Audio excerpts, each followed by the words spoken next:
ప్రియ శ్రోతలు, ఈ రోజు మన పాఠం అపొస్తలుల కార్యములు 10వ అధ్యాయం 1 నుండి 22వ వచనం వరకు. సావధానంగా వినండి. ఇటలీ పటాలమనబడిన పటాలములో శతాధిపతి అయిన కొర్నేలి అనే భక్తిపరుడు ఒకడు కైసరయ్యలో ఉన్నాడు. అతడు తన ఇంటివారందరితో కూడా దేవుని యందు భక్తి గలవాడై ఉండి ప్రజలకు బహు ధర్మము చేస్తూ ఎల్లప్పుడూ దేవునికి ప్రార్థన చేసేవాడు. పగలు ఇంచుమించు 3 గంటల వేళ దేవుని దూత అతని వద్దకు వచ్చి కొర్నేలీ అని పిలవటము దర్శనమందు తేటగా అతనికి కనపడింది. అతడు దూత వైపు తేరిచూచి భయపడి, ప్రభువా, ఏమిటి అని అడిగాడు. అందుకు దూత అన్నాడు, నీ ప్రార్థనలు, నీ ధర్మకార్యములు దేవుని సన్నిధికి జ్ఞాపకార్థముగా చేరినవి. ఇప్పుడు నీవు యొప్పేకు మనుష్యులను పంపి పేతురు అనే మారు పేరు గల సీమోనును పిలిపించు. అతడు సముద్రపు దరిని ఉన్న సీమోను అనే ఒక చర్మకారుని ఎంట దిగి ఉన్నాడు. అతనితో మాట్లాడిన దూత వెళ్లిన పిమ్మట అతడు తన ఇంటి పనివారిలో 2 తన వద్ద ఎల్లప్పుడూ కనిపెట్టుకుని ఉండే వారిలో భక్తిపరుడైన ఒక సైనికుణ్ణి పిలిచి వారికి ఈ సంగతులన్నీ వివరించి వారిని యొప్పేకు పంపాడు. మరునాడు వారు ప్రయాణమైపోయి పట్టణాన్ని సమీపించినప్పుడు పగలు ఇంచుమించు 12 గంటలకు పేతురు ప్రార్థన చేసుకోవడానికి మిద్దె మీదికి ఎక్కాడు. అప్పుడతడు మిక్కిలి ఆకలిగొని భోజనము చేయగోరాడు. ఇంటివారు సిద్ధము చేస్తూ ఉండగా అతడు పరవశుడై ఆకాశము తెరవబడడము, 4 చెంగులు పట్టి దింపబడిన ఒక విధమైన పాత్ర భూమి మీదికి రావటము చూచాడు. అందులో భూమియందున్న సకల విధములైన చతుష్పాద జంతువులు, ప్రాకే పురుగులు, ఆకాశ పక్షులు ఉన్నాయి. అప్పుడు ఒక శబ్దము అతనికి వినబడింది, పేతురు, నీవు లేచి చంపుకొని తిను. అయితే పేతురు అన్నాడు, వద్దు ప్రభువా, నిషిద్ధమైనది అపవిత్రమైనది ఏదైనా నేను ఎన్నడూ తినలేదు. 2వ మారు ఆ శబ్దము అతనికి వినపడింది, దేవుడు పవిత్రము చేసిన వాటిని నీవు నిషిద్ధమైనవిగా ఎంచవద్దు. ఈలాగు 3 మారు జరిగింది. వెంటనే ఆ పాత్ర ఆకాశానికి ఎత్తబడింది.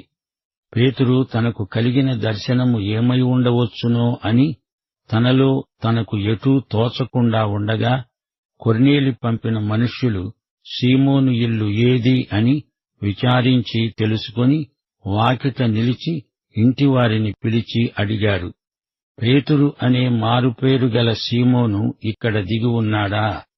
పేతురు ఆ దర్శనమును గూర్చి యోచిస్తూ ఉండగా ఆత్మ అతనితో చెప్పాడు, ఇదిగో 3 మనుష్యులు నిన్నే వెతుకుతున్నారు.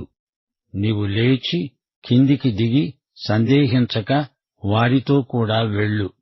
నేను వారిని పంపి ఉన్నాను. పేతురు ఆ మనుష్యుల వద్దకు దిగివచ్చి వారినడిగాడు, ఇదిగో, మీరు వెతికేవాణ్ణి నేనే. మీరు వచ్చిన కారణమేమిటి? వారు చెప్పారు, నీతిమంతుడు, దేవునికి భయపడేవాడు, యూదజనులందరి వలన మంచి పేరు పొందినవాడు అయిన శతాధిపతి అయిన కొర్నేలి అనే మనుష్యుడున్నాడు. అతడు నిన్ను తన ఇంటికి పిలువనంపించి నీవు చెప్పే మాటలు వినాలని పరిశుద్ధ దూత వలన బోధించబడ్డాడు. అప్పుడతడు వారిని లోపలికి పిలిచి ఆతిథ్యమిచ్చాడు. ప్రియ సోదరీ సోదరులారా, వింటున్నారా? కొర్నేలి రోమక సైన్యాధిపతి. అతని కింద 100 మంది సైనికులున్నారు. కొర్నేలి యూదేతరుడే కాని విగ్రహారాధకుడు కాడు. ఏకైక సత్యదేవుణ్ణి గురించి విన్నాడు. అతడు భక్తిపరుడు, సత్కార్యాచరణయందు ఆసక్తి గలవాడు. అయితే పాప విముక్తికి ఇవి చాలవు. ప్రభువైన యేసుక్రీస్తునందలి విశ్వాసం ద్వారానే పాప విమోచన. కొర్నేలి రక్షణకు అవసరమైన సత్యం దేవుడు అతనికి బయలుపరిచిన విధానం విచిత్రంగా ఉంది. దేవుడిచ్చిన కొద్ది వెలుగును కొర్నేలి అంగీకరించాడు గనుక సంపూర్ణమైన వెలుగును దేవుడతనికి అనుగ్రహించాడు. కొర్నేలి సత్యాన్ని వినడానికి దేవుడు మార్గం ఏర్పరిచాడు. పేతురును సిద్ధపరిచాడు. సువార్త చెప్పేవాణ్ణి, వినేవాణ్ణి ఇద్దరినీ దేవుడే సిద్ధపరుస్తాడు. పేతురు భక్తిగల యూదుడు. పవిత్రం అపవిత్రం అనే విచక్షణ పాత నిబంధనలోని లేవియకాండం 11వ అధ్యాయంలో ఉంది. దీని మీద ఆధారపడిన వివేచన అతనికి ఉంది. వద్దు అంటూ ప్రభువుకే ఎదురాడుతున్నాడు. ప్రభువా వద్దు అంటున్నాడు. ప్రభువైతే అవును అనాలిగాని వద్దు, కాదు, కూడదు అనవచ్చునా? ఆహార పదార్థాలను గురించిన పాత నిబంధన నిషేధాన్ని దేవుడు కొత్త నిబంధనలో రద్దు చేశాడు, కొట్టేశాడు. కొర్నేలి మనుషులు యూదేతరులని, వారితో వెళ్లడానికి పేతురు ఇష్టపడడని పరిశుద్ధాత్మకు తెలుసు. అందుకే పేతురును ఆదేశిస్తూ పద, వారితో వెళ్ళు అని పరిశుద్ధాత్మ ఖండితంగా చెప్పాడు. కొన్ని భోజన పదార్థాలు నిషిద్ధమై ఉన్నట్లే కొన్ని జాతులను కూడా యూదులు బహిష్కృతులుగా ఎంచారు. అది అపచారమని, ప్రజల జాతి, దేశం మొదలైన వాటిని బట్టి వారికి వ్యతిరేకంగా దురభిమానం, పక్షపాతం చూపడం దేవుని ఆత్మ సహించలేడు. ఇది పరిశుద్ధాత్మకు వ్యతిరేకమైన వైఖరి. సోదరీ సోదరులారా, వింటున్నారా? కొర్నేలి చూచిన దర్శనం ఎంతో సమయోచితమైనది. పేతురు అన్యుల మధ్య సేవకు ద్వారం తెరిచాడు. కొర్నేలి పేతురు కొరకు కబురు పెట్టాడు. పేతురు దర్శనం ఎంతో భావగర్భితమైనది. పెంతెకోస్తు సంఘటన తర్వాత సువార్త విన్న అన్య కుటుంబం ఇదే మొదటిది. అంతవరకు సంఘానికి ఈ సత్యం తెలియదు. ధర్మశాస్త్రం ప్రకారం సున్నతి పొందిన వారికే రక్షణ పరిమితం అనుకున్నారు. ఈ దర్శనం ద్వారా పేతురుకు ఈ సత్యం బయలుపరచబడింది. అన్యులు కూడా రక్షణకు అభ్యర్థులే అని దేవుడు ఈ విధంగా బయలుపరిచాడు. భక్తిగలవాడు, దానధర్మాలు చేసేవాడు, మతాసక్తి గలవాడు అయిన కొర్నేలి సువార్త విననిదే రక్షణ పొందలేడు. మతాసక్తి మనిషిని రక్షించలేదు. దేవుడు మతపక్షపాతి కాడు. దేవునికి భయపడేవారు దేవుని వద్దకు క్రీస్తు ద్వారా రావాలి. పరిసయ్యులు దానధర్మాలెన్నో చేసేవారు, గాని యేసు ప్రభువును సిలువ వేశారు. 1 కొరింథీ 13వ అధ్యాయం 3వ వచనం అంటోంది, బీదల పోషణ కోసం నా ఆస్తి అంతా ఇచ్చినా క్రీస్తు ప్రేమ లేనివానికి ఎట్టి ప్రయోజనమూ ఉండబోదు. నరకంలో పడ్డ ధనికుడు కూడా ప్రార్థించాడు, గాని అదంతా నిష్ప్రయోజనం. రక్షణ లేని వారి దర్శనాలు వారి ఆత్మవంచనకు నిదర్శనాలు. ప్రజలలో మంచివాడని పేరుగలవాడైనా పాపి పాపే. క్రైస్తవులను హింసించే సౌలును యూదులు మంచి భక్తుడు అనలేదా? ఇక ఉపవాసాలందామా? పాపులు, దేవుణ్ణి ఎరగనివారు ఉపవాసాలుండి దేవుని దయను పొందగలము అనుకుంటున్నారు. ఇది కేవలం భ్రమ మాత్రమే. సోదరీ సోదరులారా, ఆలోచించండి. వేషధారులు ఉపవాసముంటారు. కొర్నేలికి ఎన్ని సుగుణములున్నా అతడు సువార్తను వినాలి, నమ్మాలి. అంతవరకు అతడు అన్యుడే, దేవునికి దూరస్థుడే. కైసరయ్య నుంచి యొప్పేకు కొర్నేలి కబురంపాడు. పేతురు రావాలి, అతనికి సువార్త చెప్పాలి. పేతురు మిద్దె మీదికి ఎక్కి ప్రార్థన చేసుకుంటున్నాడు. పేతురుకు దర్శనం కలిగింది. ఆ దర్శనం పేతురును పరవశుణ్ణి చేసింది. పేతురు చూచిన పాత్ర వంటి దుప్పటిలో అన్ని రకాల జంతువులు ఉన్నాయి. అదొక జంతు ప్రదర్శనశాలలాగా ఉంది. యూదులు పవిత్రులా, అన్యులు అపవిత్రులా? కాదు. యూదేతరులందరూ దేవుని రక్షణాత్మక సంకల్పంలో ఉన్నారు. యేసు అందరికీ రక్షకుడు, అందరికీ ప్రభువు. సంఘం పుట్టి 8 సంవత్సరాలైంది, గాని ఒక్క అన్యుడూ అందులోకి రాలేదు. పేతురు చంపుకొని తిను అనగా ఈ జంతువులన్నీ లోకములోని జాతులకు సంకేతం.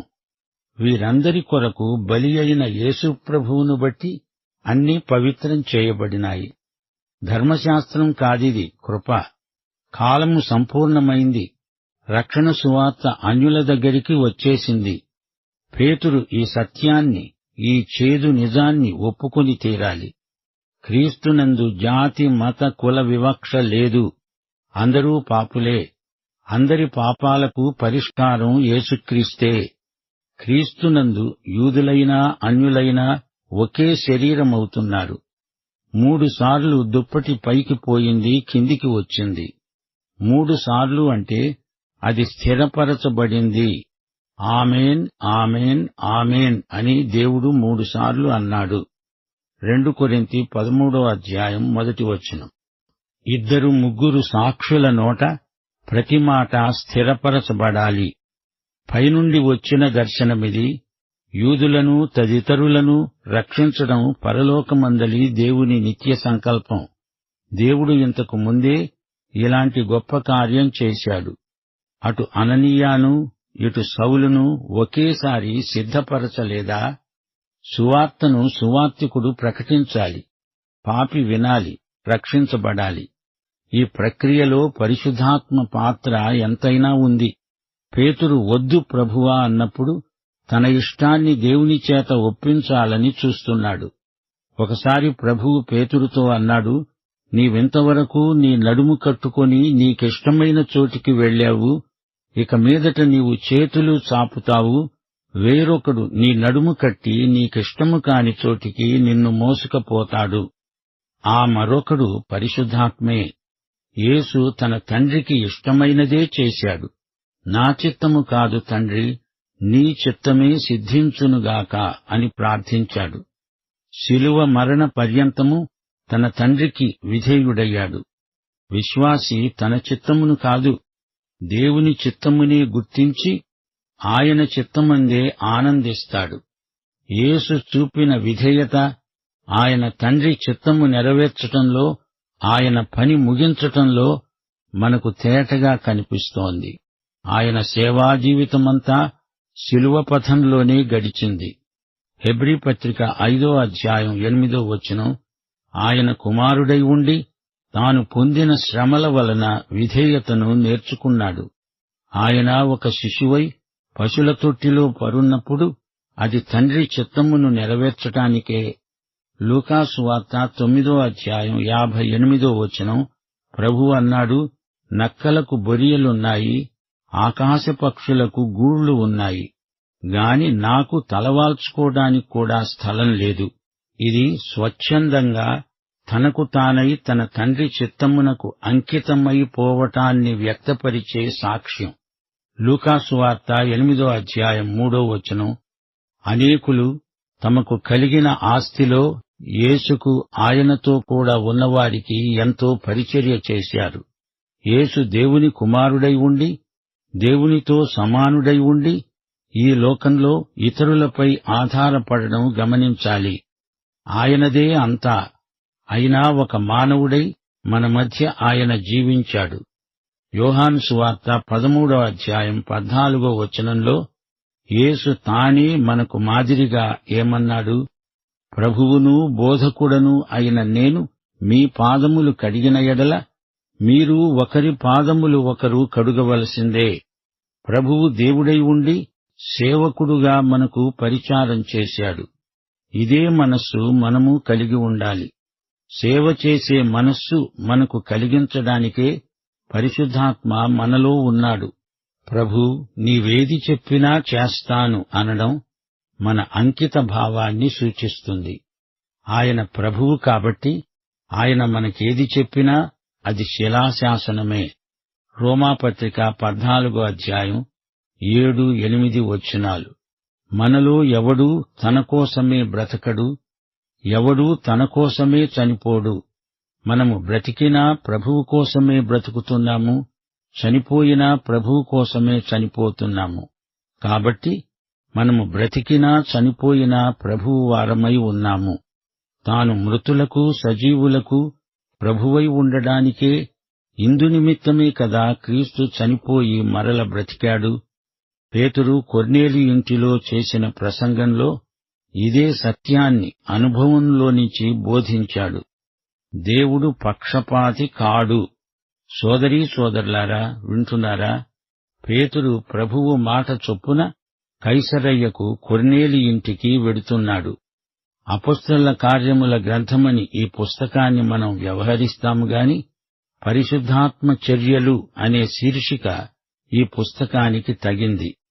పేతురు కొర్నేలి భేటీతో పరిశుద్ధాత్మ చర్య మనకు స్పష్టంగా కనపడుతుంది. శ్రోతలు, కొర్నేలి ఇంటిలో ఆ కూడికను ఏర్పరచింది, సాధ్యపరిచింది పరిశుద్ధాత్మే. క్రీస్తు పునరుత్థానానంతరం జరిగిన సేవ అంతా పరిశుద్ధాత్మ జరిగించిందే.